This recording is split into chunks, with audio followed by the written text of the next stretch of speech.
तिथे धुका आहे, नाही ते तुला दाखवलं असतं काही बॉर्डर हे जे आपण गाडी आहे ना एमपीत आहे. तर आज असंच घुमत फिरत आलो होतो जिरेनियमची शेती बघायला. जिरेनियम म्हणजे जे आपलं परफ्यूम असते, याचं रॉ मटेरियलचं जे ऑइल आहे ते कोणत्या प्लांट पासून बनते ते इथे आहे आपल्याजवळ ते प्लांट. आणि खरंच खूप सुंदर प्लांट आहे आणि स्मेल एकदम बढिया येते प्लांटचा सुद्धा. त्याचं ऑइल काढून ते एक्सपोर्ट वगैरे केला जाते आणि परफ्यूम वगैरे मध्ये यूज केला जाते. तर इथे एक मित्र आहे माझा, त्याची इथे शेती होती, तर मी आता ते आलो होतो बघायला. तर बघू शकता तुम्ही, हे इथून पूर्ण ठिकाणी आता हे सध्या कट केले आहे त्यामुळे इथे नाही आहे. आणि या साईडला आता कटिंग झाली आहे पण आता उगवत आहे हळूहळू. हे आमचे मॉडर्न शेतकरी साहेब यांनी त्याचा शोध लावला. आणि हे बघू शकता या साईडला चांगला आहे अधिक आता याची कटिंग लाईन. आणि याची जे मेन गोष्ट आहे की आपण आता उभा सध्या महाराष्ट्र आणि एमपीच्या बॉर्डरवर. हे जे गाडी दिसते इथे आहे माझी, ते आहे एमपीत आणि आम्ही आहे महाराष्ट्रामध्ये. तर ही सुद्धा एक चांगली गोष्ट आहे की आम्ही एमपीच्या एकदम बॉर्डरवर राहतो. आणि माझं घर सुद्धा इथून 7-8 किलोमीटरवरच आहे, तर मी पण माझं घर पण एमपीच्या बॉर्डरवरच येते. आपण बघितलं की जसं आता तुम्हाला जवळून झाड दाखवतो बघा, असं झाड असते आपल्याकडे. शेवंतीचे पानं असे असते की नाही, शेवंतीच्या झाडाचे तसे गवत असतो ना, गांजर गवत सारखंच गवत आहे. याच्यात भरपूर स्मेल येतो तुला. आता तू चोडून बघशील ना, जबरदस्त स्मेल येतो. एक नंबर बढिया स्मेल येते याचा. जसं विचार करा याचा एवढा स्मेल त्याचा, याच्या ऑइलचा किती स्मेल येतो असं. आणि याच्यामध्ये सोडा कंटेंट आहे, वेगवेगळ्या इंडस्ट्रीमध्ये जात आहे.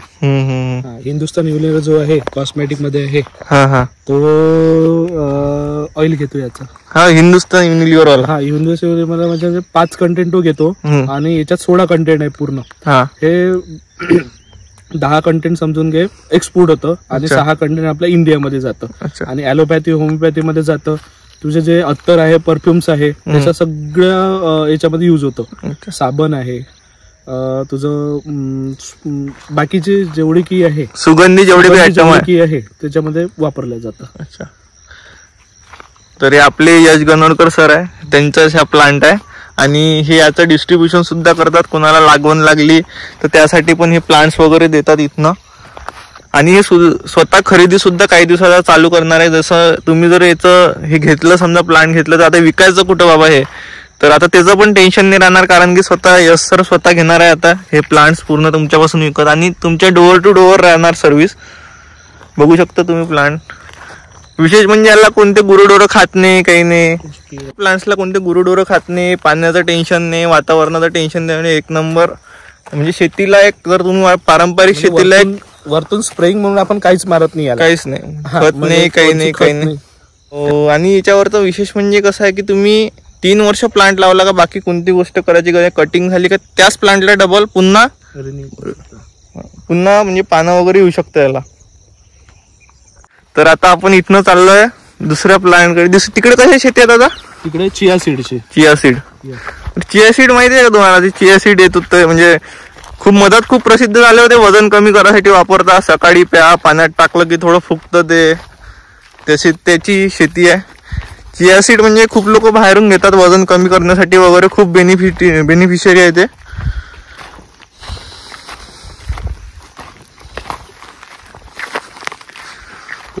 तर आता आपण त्या एरियामध्ये चाललो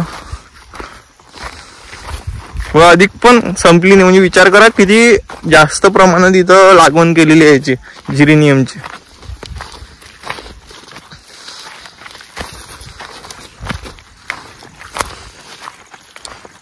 तसे तर सगळे पारंपरिक शेती करतातच, पण कधीतरी अशी पण शेती करून बघावं, एका नवीन प्रयोग म्हणून किंवा काही. व इथून बघा लास्ट पर्यंत दादाची शेती आहे, खतम का.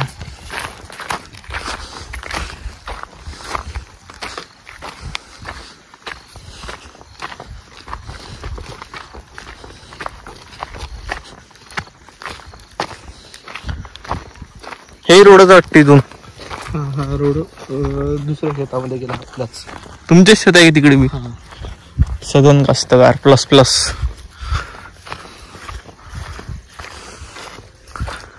बाहेर बघितलं तर पूर्ण जंगलच दिसतंय.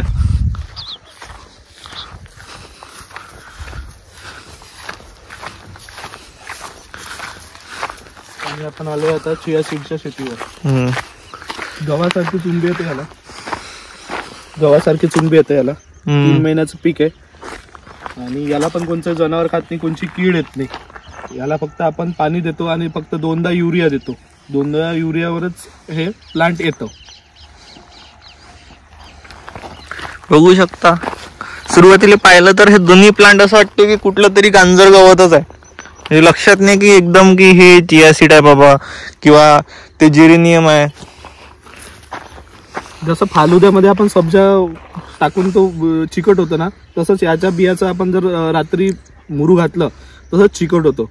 वंशापोटी पेल्यानं याला खूप फायदे आहे. याच्यामध्ये प्रोटीन, कॅल्शियम, फायबर्स, मिनरल्स आणि omega 3, omega 6 fatty acid weight लॉससाठी जबरदस्त आहे. तुमच्या डायबिटीज, शुगर हे पण मेंटेन करतं. किती म्हणजे औषधी वनस्पतीच आपण याला म्हणू शकतो. पण आता कसं आहे की आपल्या एरियामध्ये सहसा लोक जे ट्रेडिशनल शेती करतात त्याच्यापेक्षा ह्या औषधी शेतीमध्ये प्रॉफिटही जास्त आहे आणि लागत कमी आहे. विशेष म्हणजे छोट्या झाडाला पण हे बघा, लहानशा झाडाला पण सुद्धा इथं उंबी आलेली आहे. फुलं पण आले. आता या फुलावरच हे होते ना, फुलावरच दाना येते आणि तेच म्हणजे आपलं चिया सीड. आणि धुऱ्यावर समजा एरंडी लावलेली आहे. आणि तुम्ही इथचं जर एक विशिष्ट म्हणजे वैशिष्ट्य पाहिलं असेल, इथच्या कोणत्याच शेतीला तुम्हाला असं कुंपण दिसत नाही की बाबा कुंपण करून ठेवला आहे, गुराढोराचा भीती आहे म्हणून कुंपण आहे किंवा धुऱ्यावर तार लावले, असं काहीच नाही. किंवा जनावरांची भीती, आपल्याला जनावरांची भीतीच नाही, कारण याला कोणतंही जनावरच खात नाही. त्यामुळे आपल्याला काहीच भीती नाही या पिकाला. मग त्यामुळं काही टेन्शनच नाही कुंपणाचं.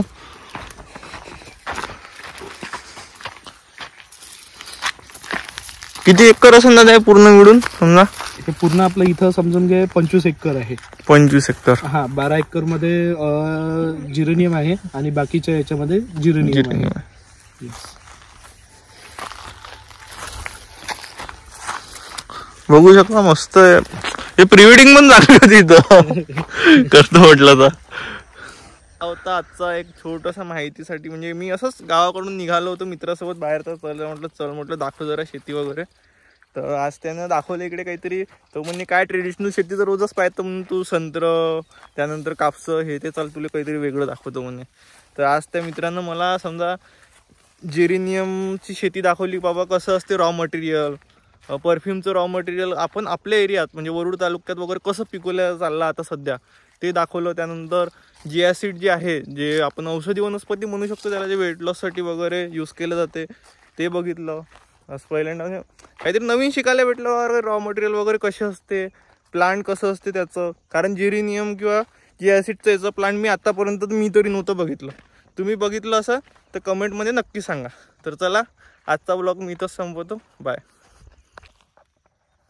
पण ह्याला मोठे